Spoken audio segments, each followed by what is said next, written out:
Pada zaman ini, manusia telah kehilangan kemampuan untuk berbicara dengan dirinya sendiri.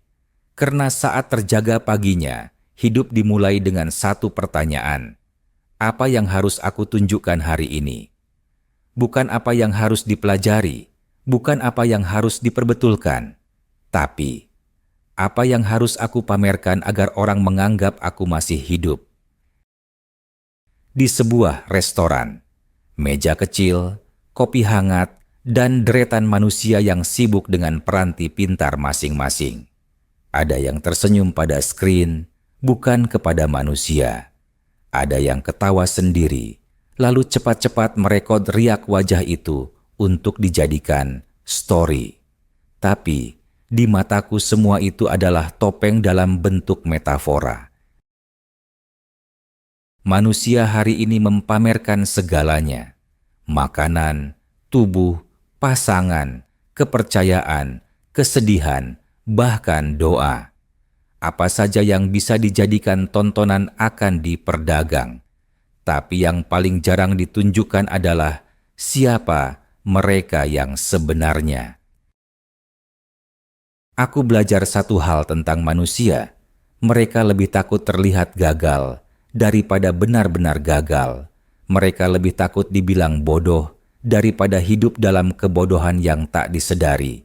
Mereka lebih takut tidak disukai daripada kehilangan diri mereka sendiri dalam proses berpura-pura. Jadi, mereka pamer. Mereka tayang aurat tubuh, tunjuk lagak gaya serta kaya. Pamer senyum palsu yang telah dilatih berkali-kali di depan cermin. Karena itu lebih mudah daripada berhadapan dengan luka. Itu lebih cepat daripada menyembuhkan diri. Itu lebih diterima oleh algoritma. Mereka tidak sadar bahwa mereka sedang dicetak template artifisial, berubah menjadi watak yang dicipta untuk penonton, bukan manusia yang hidup untuk diri sendiri. Justru aku pun bertanya pada cermin, siapakah aku sebenarnya bila tiada siapa yang melihat? Aku diam. Cermin hikmat juga tak menjawab, sebab jawaban kepada tanya itu cuma bisa lahir dari lubuk terdalam sanubari. Bukan dari paparan skrin, bukan dari angka likes, juga bukan dari pujian kosong.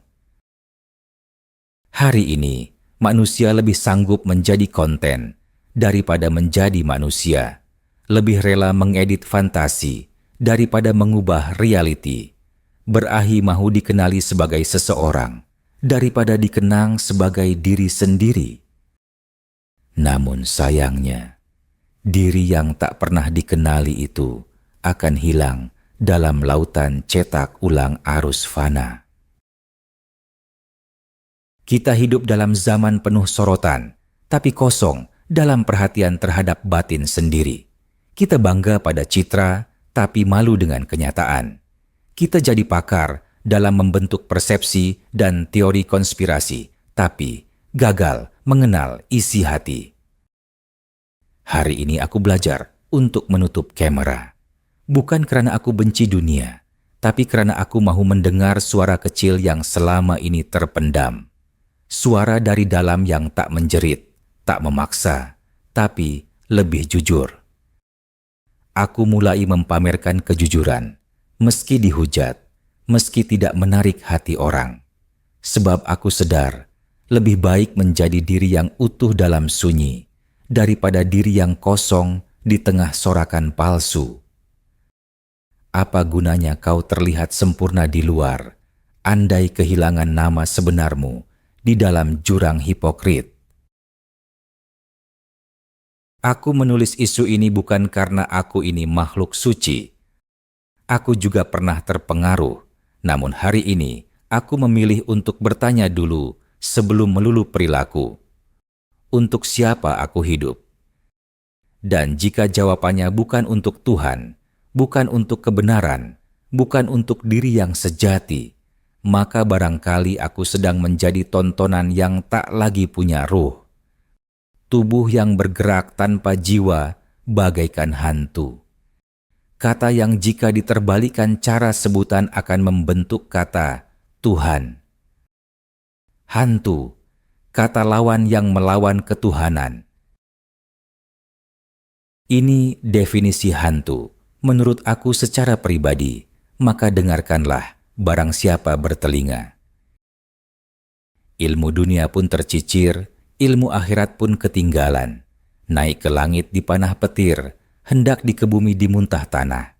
Akhirnya, longlai melayang di tengah-tengah. Tak berpijak apa-apa, malah tak bergantung pada barang suatu. Tanpa jasad, tanpa sifat, tanpa pendirian. Ruh yang disantau alam maya. Asbab disampuk, fobia terhadap diri sendiri. Mencelah ruh dengan wasiat puitisnya. Berterima kasihlah kepada ruh, kerana tanpanya tubuh akan terasa lebih berat. Sepanjang hayat graviti bertungkus lumus, coba meragut darah, daging, lagi tulang rebah ke tanah, namun tergendala akibat semangat ruh. Disebabkan sifat ruh itu naik ke atas, bagai pucuk-pucuk api yang menjulang. Ditiup sekuat mana angin sekalipun, tetap ia menghala ke langit. Tiba masa tudung raga, dibuka melepaskan jiwa. Nikmatilah daya yang menarik, seluruhmu jatuh tersembam ke lain alam. Sayonara. Dari tepi, jasad tanpa ruhani pun berbisik. Andai terasa sukar untuk melepaskan dunia, dikhawatiri dalam liang lahat nanti, keinginan itu akan mengesani urat dan saraf jasad untuk kembali hidup seperti sedia kala. Namun sayang, cuma gelap, sunyi, dan sempit kubur yang menyesak dada, seakan menyakat barang siapa tercelik kelopak mata. Redalah dengan ketentuan, kesenangan dunia menikam belakang Tuhan. Dan jika kata-kata ini menyentuh sedikit pun ruang sunyi dalam hatimu, maka usah biarkan ia berlalu begitu saja.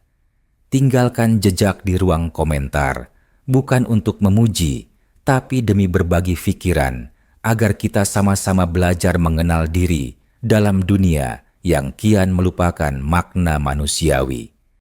Jika kau merasakan nilai dalam renungan ini, tekan like sebagai tanda hidupnya nurani. Dan share kepada mereka yang mungkin sedang kehilangan arah, agar kita tidak terus hidup dalam kebisingan yang mematikan suara hati. Jangan lupa subscribe channel ini, Tukang Karut, tempat di mana kata bukan sekadar bunyi, tapi cermin untuk menatap jiwa. Karena di sini kita bukan sekadar berbicara tentang dunia, kita mencoba memahami makna menjadi manusia. Akhirnya, andai dunia terus menyorot wajahmu, biarlah ruang ini menyinari jiwamu. Jumpa lagi dalam renungan berikutnya bersama Tukang Karut.